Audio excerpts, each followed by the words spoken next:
नमस्कार, मैं प्रद्युमन जोशीला हरियाणा की नायब सरकार के एक मंत्री जो दल बदलू भी हैं, नेता बदलू भी हैं, हल्का बदलू भी हैं। नाम है डॉक्टर अरविंद शर्मा। डॉक्टर अरविंद शर्मा जो फिलहाल गोहाना जो सोनीपत जिले में आता है वहां से भारतीय जनता पार्टी के विधायक हैं, प्रदेश की नायब सरकार में कैबिनेट मंत्री हैं। डॉक्टर अरविंद शर्मा की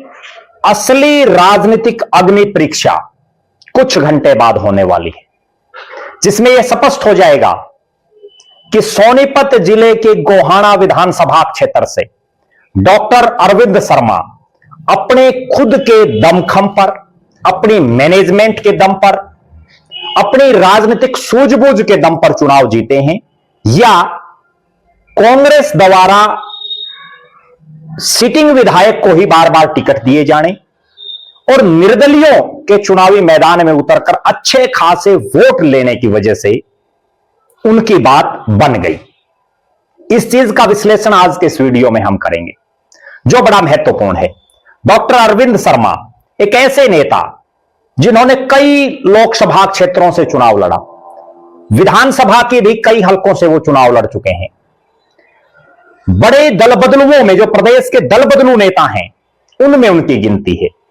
क्योंकि कभी वो निर्दलीय चुनाव लड़ते हैं तो कभी कांग्रेस के झंडे के नीचे, कभी बहुजन समाज पार्टी में तो कभी भारतीय जनता पार्टी में। इसी तरह से अगर बात करें तो नेता बदलू की जहां तक बात है, कभी वो कांग्रेस में जो शीर्ष नेतृत्व है उसके नीचे काम करते हैं, कभी वो बहुजन समाज पार्टी में आकर के बीएसपी की जो आला कमान है उसके नीचे काम करते हैं और वर्तमान में वो बीजेपी का जो नेतृत्व है उसके नीचे काम कर रहे हैं। जहां तक बात है हल्का बदलू की, तो एक ऐसे शख्स जो सोनीपत लोकसभा क्षेत्र से निर्दलीय सांसद चुने जाते हैं सन 1996 में, उसके बाद वो करनाल लोकसभा से सन 2004 और 2009 में सांसद बनते हैं, रोहतक लोकसभा से 2019 और 2024 में से 2024 तक सांसद रहते हैं। 24 का चुनाव फिर वो हार जाते हैं। इसी दरमियान एक ही साथ प्रदेश के दो अलग अलग इलाकों यमुनानगर और जुलाना विधानसभा क्षेत्र से सन 2014 में वो विधानसभा का चुनाव भी लड़ते हैं। हालांकि बीएसपी की टिकट पर उन्होंने चुनाव लड़ा लेकिन चुनाव नहीं जीत पाए। इसका मतलब दल बदलू नेता भी हैं, हल्का बदलू भी हैं, नेता बदलू भी हैं। लेकिन डॉक्टर अरविंद शर्मा किस्मत के धनी हैं। राजनीतिक तौर पर उनकी मैनेजमेंट बड़ी जबरदस्त है, लोग उनकी मैनेजमेंट के कायल हैं और यही एक कारण है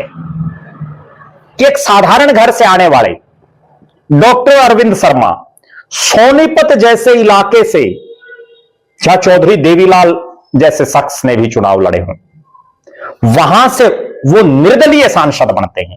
और ना केवल निर्दलीय सांसद बनते हैं बल्कि उस दौर में उन्होंने उस इलाके के जो बड़े बड़े चेहरे हैं, चाहे चौधरी रेजक राम हो, अभय सिंह दहिया हो, धर्मपाल सिंह मलिक हो, इन तमाम बड़े चेहरों को उन्होंने चुनाव हराया। करनाल गए तो वहां भी डॉक्टर अरविंद शर्मा ने उस इलाके के जो बड़े चेहरे उनको चुनावी मैदान में मात देने का काम किया और रोहतक में तो उन्होंने दीपेंद्र सिंह हुड्डा को चुनाव हरा दिया। इससे आप अंदाजा लगा सकते हैं कि अरविंद शर्मा राजनीति के बहुत बड़े खिलाड़ी हैं, कोई दो राय नहीं। अब यानी कुछ घंटे बाद, यानी कल 29 मार्च के दिन गोहाना की धरती पर हरियाणा के मुख्यमंत्री नायब सिंह सैनी की एक बड़ी रैली होने जा रही है, जिसका नाम गोहाना धन्यवाद एवं विकास रैली रखा गया है। इस रैली में जो नई सब्जी मंडी सोनीपत रोड पर होगी, इसमें मुख्य मेहमान नायब सिंह सैनी जो प्रदेश के मुख्यमंत्री हैं वो पहुंचेंगे और इस रैली से एक चीज बिल्कुल स्पष्ट हो जाएगी कि जिस तरह से सोनीपत से लोकसभा का चुनाव अपने दमखम पर निर्दलीय जीत गए थे डॉक्टर अरविंद शर्मा, तो गोहाना में जो एक राजनीतिक गलियारों में पिछले कई दिनों से यह चर्चा है, लगभग 18 महीने से जब से चुनाव हुआ है, कि अरविंद शर्मा की जीत में खुद की मेहनत की बजाय बीजेपी की मेहनत की बजाय कांग्रेस द्वारा लगातार एक बुजुर्ग नेता जो यहां से लगातार जीत रहे थे, उन्हीं को बार बार टिकट दिए जाने से इस इलाके के जो अन्य जो टिकटार्थी हैं उनमें कहीं ना कहीं एक ऐसा माहौल बना, अन्य कांग्रेसियों में भी एक माहौल बना कि अब तो जो जगबीर सिंह मलिक हैं वही यहां से लगातार चुनाव लड़ते रहेंगे, उनकी तो कभी बारी आएगी ही नहीं। और इस इलाके में दो फैक्टरों ने बड़ा काम किया जिनकी चर्चाएं आज भी हैं। पहली, जगबीर सिंह मलिक जो यहां सन 2005 में इस इलाके से चौधरी धर्मपाल मलिक कांग्रेस के प्रत्याशी के तौर पर चुनाव जीते थे,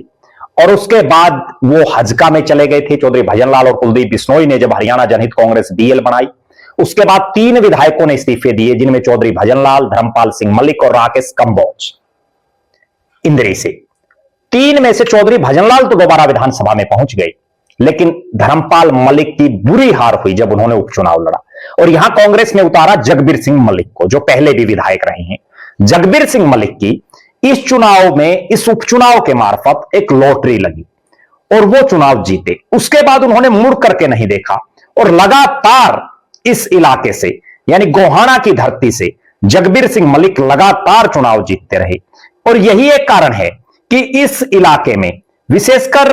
जो बड़े बड़े कांग्रेसी हैं उनके दिलो दिमाग में भी कहीं ना कहीं यह बात जरूर बैठी होगी कि यहां से तो बार बार जगबीर सिंह मलिक को ही टिकट दी जा रही है, और चूंकि ये चौधरी भूपेंद्र सिंह हुड्डा का इस इलाके में प्रभाव है इसलिए वही जीत रहे हैं। चाहे 2005 के बाद जो बाई इलेक्शन 2008 में हुआ,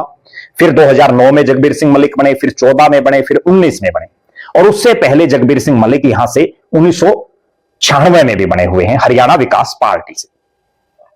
कुल मिलाकर के एक रीजन तो ये रहा, एक तो बुजुर्ग हो चुके हैं जगबीर सिंह मलिक, दूसरा एक बहुत बड़ा कारण जो और उभर करके आया कि इस इलाके में 2 निर्दलीय चेहरे चुनावी मैदान में रहे, जिनमें एक हर्ष छिकारा और दूसरे राजवीर सिंह दहिया। दोनों को अच्छे खासे वोट मिले, और दोनों को जो वोट मिले, क्योंकि दोनों जो है ज्यादातर नुकसान दोनों ने जो समझ आ रहा है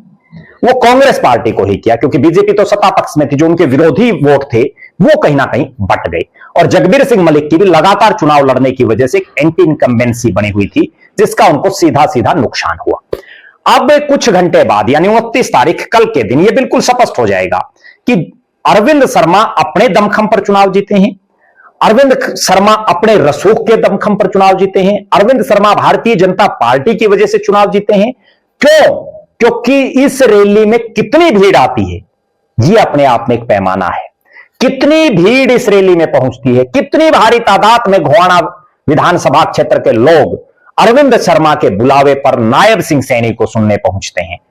यह फैसला हो जाएगा। और यह भी क्लियर हो जाएगा, अगर भीड़ नहीं आई